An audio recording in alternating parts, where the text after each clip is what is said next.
Hello guys, welcome back to my channel. आज हम discuss करेंगे कॉम्प्लेक्स एनालिसिस के अंतर्गत आने वाले कुछ इंपॉर्टेंट क्वेश्चंस। हमारा फर्स्ट क्वेश्चन बेस्ड है एनालिटिक फंक्शन पर। हम सभी जानते हैं कि एनालिटिक फंक्शन जो है F Z is equal to U plus I V से मिलकर बना होता है। तो यहाँ पर हमें क्वेश्चन दो टाइप से दिया जा सकता है, जैसे कि एक टाइप है आपका जब आपको यू गिवन रहेगा और यू प्लस आई वी की वैल्यू फाइंड आउट करनी होगी, और दूसरा तरीका ये है कि आपको u minus V U plus V इस टाइप से कोई टर्म्स दे दिया जाएगा और उसके अकॉर्डिंग आपको फंक्शन फाइंड आउट करना होगा। तो यहाँ पर जो हमारा क्वेश्चन है, क्वेश्चन कह रहा है if F Z is equal to U plus I V is an analytic function and u minus V equal to exponential X cos Y minus sine Y, then find F Z in terms of Z. तो इस type के question का solution हम कैसे करेंगे, देखिएगा। हमें जो भी चीज़ें प्रोवाइडेड है पहले हम उन्हें लिख लेते हैं। हमें फंक्शन दिया गया है u प्लस आई वी के फॉर्म में और u माइनस वी की वैल्यू गिवन है। इन दोनों को इक्वेशन नंबर फर्स्ट और सेकंड कंसीडर कर लेते हैं। इक्वेशन नंबर फर्स्ट से हम क्या करते हैं, दोनों तरफ से हम i से मल्टीप्लिकेशन कर देते हैं। तो यहाँ पर हमें आई एफ की वैल्यू मिल जाएगी।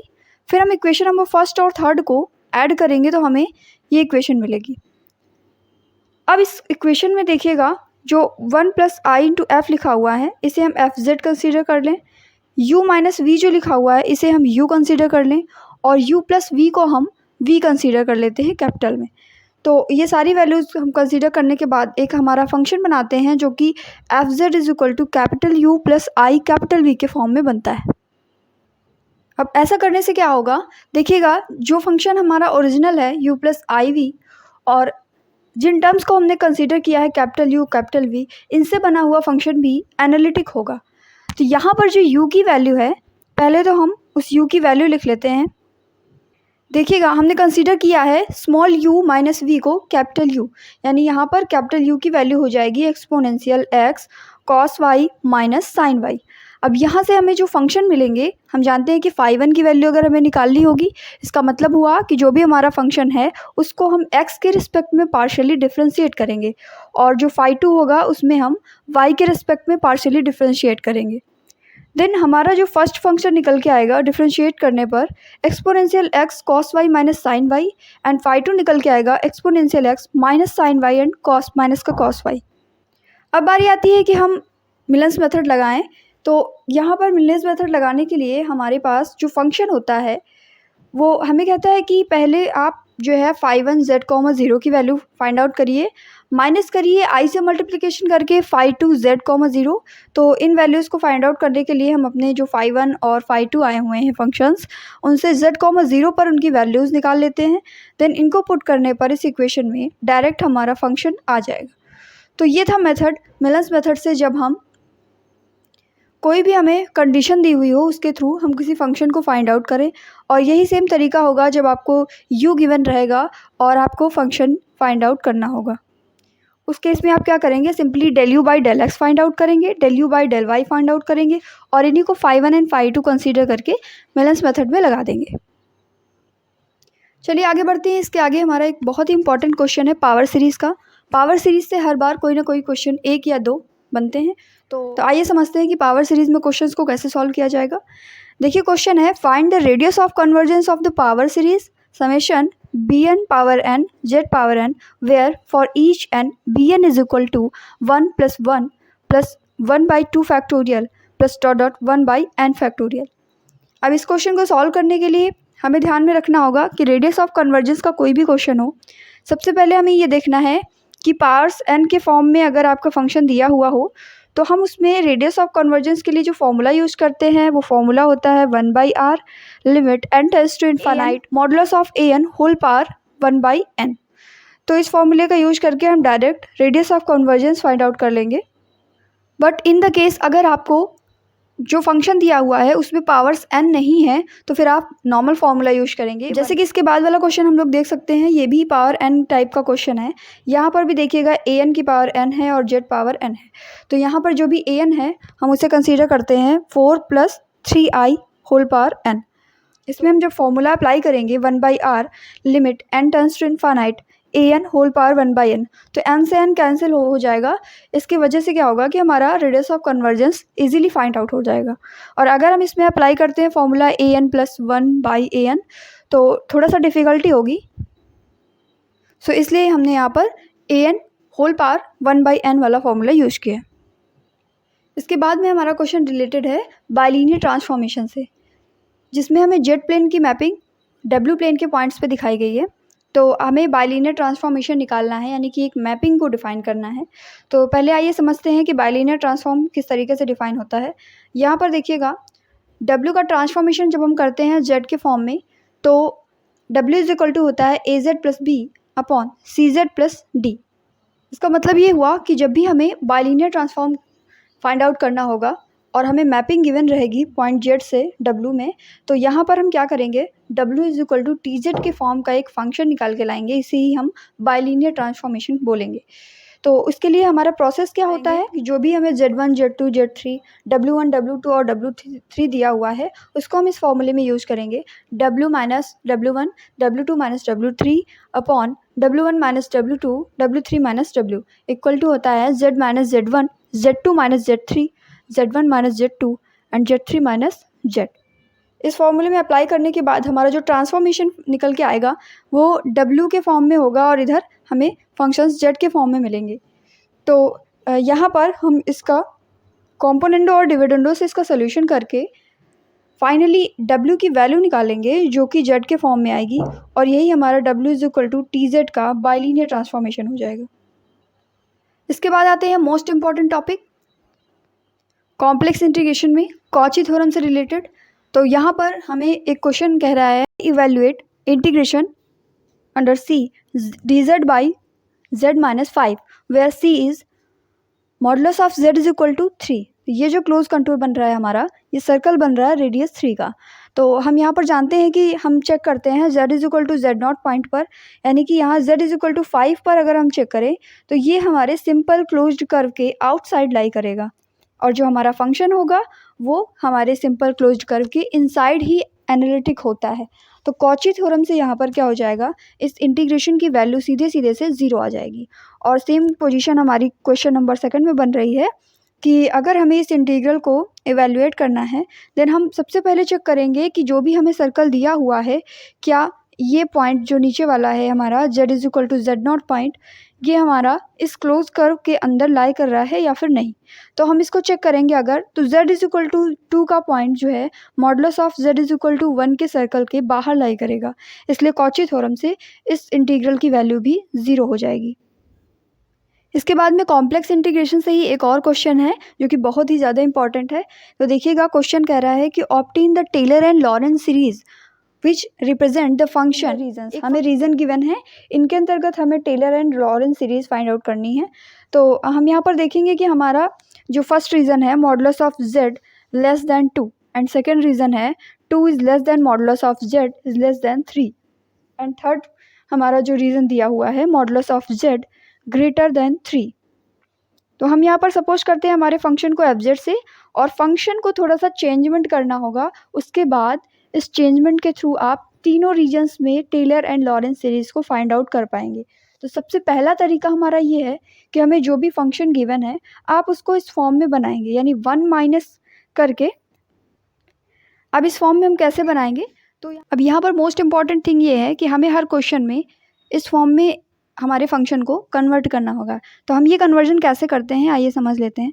यहाँ पर जैसे हमारा ये फंक्शन दिया हुआ है, इसमें हम क्या करेंगे, नीचे वाले को पहले मल्टीप्लाई कर लिया और एक फंक्शन के फॉर्म में बना लिया z² प्लस 5z प्लस 6। अब यहाँ पर हमें क्या करना है कि जो भी हमारा फंक्शन डिनोमिनेटर में दिया हुआ है, न्यूमरेटर में हम उसे एक बार जोड़ देंगे और एक बार उसे ही हम घटा देंगे, यानी कि हमारा सब्सट्रैक्शन और एडिशन सेम फंक्शन का ऊपर हो जाएगा जो कि हमें डिनोमिनेटर में दिया हुआ है। इसके बाद में हम क्या करेंगे, यहाँ पर आप देख सकते हैं कि z² plus 5z plus 6, z² plus 5z plus 6 इनको एक साथ कर लिया गया और यहाँ पर डिवाइड करके ये हमें 1 प्रोवाइड करेगा, और इसी के साथ साथ जो भी रिमेनिंग फंक्शन है उसको हम यहाँ पर सॉल्व कर लेते हैं। तो ये हमारा फॉर्म बच जाता है 5z + 7 और divided by z + 2 and z + 3, इसको कन्वर्ट कर लेंगे। तो देखिएगा यहाँ पर ऐसा फॉर्म हमारा बन जाएगा। हर एक क्वेश्चन के लिए आप यही मेथड अप्लाई कर सकते हैं। इसका मतलब ये हुआ कि इसको जब हम सॉल्व करेंगे तो हमारा यही फंक्शन दोबारा से हमें मिल जाने वाला है। तो इसके आगे का प्रोसीजर मेन है। देखिएगा, इसे अब कन्वर्ट करने के लिए हम पार्शियल फ्रैक्शन करेंगे। पार्शियल फ्रैक्शन के थ्रू 1 के बाद ये जितना फंक्शन लिखा हुआ है इसको कन्वर्ट करके हम 3/z + 2 एंड माइनस का 8/z + 3 के फॉर्म में लाएंगे। अब आती है रीजन्स की बारी, यानी हम एक एक रीज़न उठाएंगे और अपने फंक्शन को डिफाइन करेंगे टेलर और लॉरेंस सीरीज के फॉर्म में। तो हम यहाँ पर समझते हैं, हमारा जो पहला रीज़न दिया हुआ है मॉडुलस ऑफ z < 2। तो यहाँ पर हम ध्यान देंगे कि हर एक वैल्यू को, हर एक रीज़न की जो हमें वैल्यू दी हुई है उसको हम < 1 के फॉर्म में बनाएंगे। यानी कि हमें यहाँ पर जैसे दिया हुआ है कि मॉडुलस ऑफ z < 2, तो हम यहाँ पर < 1 के फॉर्म में बनाना है, यानी कि हमें 2 से डिवाइड करना होगा। तो मॉडुलस ऑफ z अपॉन 2 < 1 हो जाएगा। तो fz की वैल्यू यहाँ पर कैसे आएगी, देखिएगा जो फंक्शन हमारा होगा उसमें हम ऐसा क्या कॉमन करें कि z/2 के फॉर्म में बने। तो z/2 के फॉर्म में बनाने के लिए हमें यहाँ पर 2 कॉमन करना पड़ेगा। तो 3/2 हमने कॉमन किया तो यहाँ पर आ गया 1 + z/2 होल पावर -1। सिमिलरली इधर हमें क्या करना होगा, जब हमारा फंक्शन जो है मॉडुलस ऑफ z/2 < 1 के रीजन में है, यानी कि मॉडुलस ऑफ z/3 < 1 के रीजन में भी ये लाई करेगा। दैट इज़ यहाँ पर हम 3 कॉमन करेंगे तो 1 + z/3 होल पावर -1 के फॉर्म का बन जाएगा यहाँ पर। अब इनको एक्सपैंड करेंगे हम, तो एक्सपैंड करने पर हमारा ये फॉर्म बनेगा। इसको आप समेशन के फॉर्म में लिख दीजिए। 3/2 है ऑलरेडी, समेशन 0 टू इन्फाइनाइट हो रहा है और अल्टरनेट में जा रहा है, यानी -1 to the power n add होगा और z की पावर्स n के फॉर्म में ऊपर बढ़ रही हैं, साथ ही साथ 2 की पावर्स n के फॉर्म में बढ़ रही हैं। सिमिलरली आप यहाँ पर भी कर सकते हैं -8/3 और यहाँ पर भी summation 0 to infinite -1 to the power n and z to the power n, और नीचे आपका 3 पावर n के फॉर्म में बन रहा है। ये 3 लिखा हुआ है आपका। सिमिलरली आप यहाँ पर देख सकते हैं कि 1 प्लस जो आप समेशन फॉर्म है वो एक साथ लिख सकते हैं। अब यहाँ पर हमें मालूम है कि ये एक टेलर सीरीज को दिखाता है। टेलर सीरीज हम कैसे कंसीडर करेंगे, क्योंकि टेलर सीरीज का जो जनरल फॉर्म होता है उसमें हमें power n+1 b power n+1 के फॉर्म मिलते हैं और ऊपर जो है हमें न्यूमरेटर में z पावर n का फॉर्म मिलता है। तो ये एक टेलर सीरीज हो गई जो कि वैलिड है इस रीजन में। कौन सा रीजन है हमारा, मॉडुलस ऑफ z < 2 के रीजन में। फिर आगे बात आती है सेकंड पॉइंट की। सेकंड पॉइंट हमारा 2 रीजन्स के लिए कहता है। पहला तो 2 is < modulus of z and modulus of z < 3। तो यहाँ पर हम देखेंगे कि हमें < 1 का फॉर्म बनाना है, तो दोनों को ही हम < 1 के फॉर्म में बना लेंगे। दैट इज हमें मॉडुलस ऑफ z से डिवाइड करना होगा 2 by modulus of z < 1 and z/3 < 1। तो यहाँ पर हम देखेंगे फंक्शन को उसी तरीके से कॉमन करेंगे जो भी हमारे रीजन्स होंगे। लाइक यहाँ पर हमें पहले में बनाना है 2/z का फॉर्म, तो हमें यहाँ पर कॉमन क्या करना होगा, यहाँ पर हमें z कॉमन करना होगा। और इसी के साथ साथ अगर हमें इधर बनाना है z/3 का फॉर्म, तो यहाँ पर हमें आपको यहाँ पर 3 कॉमन करना होगा। तो जब ऐसा हम कॉमन कर लेंगे उसके बाद देखिएगा summation -1 power n 2 power n by z power n के फॉर्म का बन जाएगा। लेकिन इधर जो हमारा फंक्शन बनेगा वो z पावर n और 3 पावर n के फॉर्म का बनेगा। तो ये हमारा लॉरेंस सीरीज का फॉर्म है, जिसमें आपको एक बार z की पावर नीचे मिलती है और एक बार a की पावर या b की पावर नीचे मिलती है। ठीक है, तो यहाँ पर जो लॉरेंस सीरीज होगी एनुलस कौन से एनुलस में लाई करेगी, 2 < मॉडुलस ऑफ z < 3, यानी कि हमारा जो भी रीजन होगा वो इन दोनों सर्कल्स के एनुलस में लाई करेगा। क्लियर। इसी तरीके से हम पॉइंट नंबर 3 फाइंड आउट कर लेंगे, जिसमें हमें रीजन दिया हुआ है मॉडुलस ऑफ z < 3।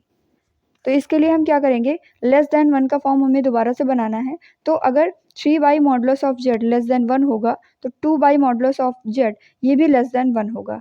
तो इसमें हम क्या करेंगे, इसमें हम दोनों ही फंक्शंस के लिए 3/z कॉमन करेंगे, 8/z कॉमन करेंगे।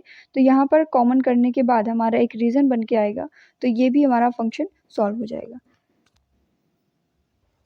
इसके बाद में हमारा आज का लास्ट क्वेश्चन है, find the kind of singularity of the function. हमें फंक्शन गिवन है F Z is equal to Z minus 3 sine 1/z+2। तो यहाँ पर हमें एक छोटी सी चीज़ ये करनी है कि जो भी z+2 दिया हुआ है इसको हम t कंसिडर कर लेंगे, यानी कि z की वैल्यू हो जाएगी t-2 और इसको अपने फंक्शन में अप्लाई कर देंगे। फंक्शन को एक्सपैंड करेंगे, फंक्शन की वैल्यूज़ t के फॉर्म में निकालने के बाद एट लास्ट हम t को कन्वर्ट कर देंगे z+2 के फॉर्म में और अपनी सीरीज़ को देखेंगे। यहाँ पर जितने भी टर्म्स आ रहे हैं वो कहीं पे एंड नहीं हो रहे हैं, इनका जो है नेगेटिव पावर्स जो z+2 की है वो इनफाइनाइट टर्म्स तक जा रही है, यानी कि ये हमारी एक इनफाइनाइट सीरीज़ हुई। तो इसकी सिंगुलरिटी क्या हो जाएगी, इसकी सिंगुलरिटी एसेंशियल सिंगुलरिटी होगी। एसेंशियल सिंगुलरिटी में हम जानते हैं कि जो भी हमारे फंक्शन होते हैं वो इनफाइनाइट टर्म्स तक जाते हैं। और साथ ही साथ अगर बात की जाए कि किस पॉइंट पर सिंगुलरिटी होगी तो हम नीचे का पॉइंट देखते हैं z=z0, यानी अगर z+2 को हम 0 से इक्वेट करेंगे तो z=-2 का वो पॉइंट होगा जहाँ पर सिंगुलरिटी लाई करेगी। तो ये थे आज के हमारे इम्पॉर्टेंट क्वेश्चंस कॉम्प्लेक्स एनालिसिस से related. So I hope you like the video and subscribe my channel. Thank you so much guys. Thanks a lot.